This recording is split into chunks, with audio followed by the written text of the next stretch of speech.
Welcome to all in Uttara channel. మీకు ఇప్పుడు 10 మినిట్స్లో చాలా సింపుల్గా ఆలు ఫ్రై చూపించబోతున్నా. ఇప్పుడు ఆలుగడ్డలు ఉడకబెట్టి పక్కన పెట్టుకోవాలి. తర్వాత ఒక కళాయి తీసుకొని అందులో ఆవాలు జీలకర్ర వేసుకోవాలి. నేనైతే ఈ కర్రీని ఉల్లిపాయలు లేకుండా చేస్తున్నా. చాలామంది పూజలప్పుడు ఉల్లిపాయలు తినరు కదా, అలాంటి వాళ్ళ కోసం ఈ కర్రీ నేను చేస్తున్నా. మేమైతే ఏకాదశి అప్పుడు గట్రా ఉల్లిపాయలు తినము.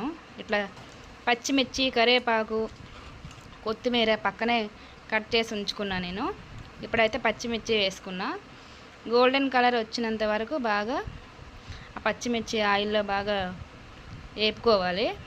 తర్వాత వచ్చి తొక్క తీసిన ఆలుగడ్డలు ఒక్కొక్కటి ఇట్లా తొక్క తీస్తూ వేసేసుకున్నాను నేను.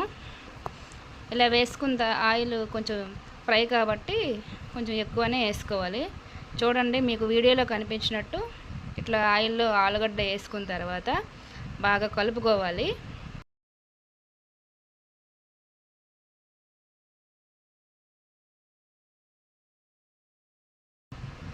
ఆ తర్వాత వచ్చేసి హాఫ్ స్పూన్ పసుపు వేసుకోవాలి.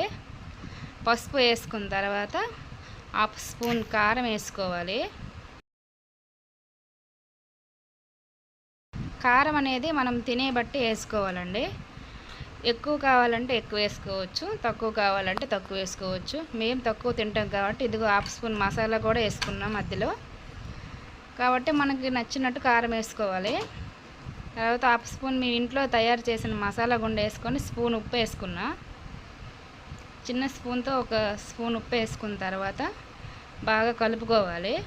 బాగా కలుపుకున్న తర్వాత పైన కొంచెం కొత్తిమీర, కరివేపాకు మళ్ళీ వేసుకున్న తర్వాత బాగా కలుపుకోవాలి. ఇట్లా ఈ విధంగా కలుపుకున్న తర్వాత సిమ్లో కొంచెం సేపు బాగా కొంచెం మగ్గనివ్వాలి కర్రీని.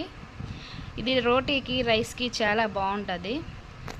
ఇంట్లో ఏం లేనప్పుడు 2 ఆలుగడ్డలు ఉన్నప్పుడు చాలా సింపుల్గా ఉల్లిపాయలు కూడా లేకుండా ఇలా చేసుకోవచ్చు అనమాట. ఇట్లా సిమ్ ఫ్లేమ్లో వేసుకున్న తర్వాత ఇలా అయ్యింది కర్రీ. చూసారా, కలర్ఫుల్గా ఆయిల్ కూడా పైకి వచ్చేసింది. మీకైతే ఈ ఛానల్ నచ్చితే లైక్ చేయండి, సబ్స్క్రైబ్ చేయండి. Thank you for watching. Chapati చేశాను.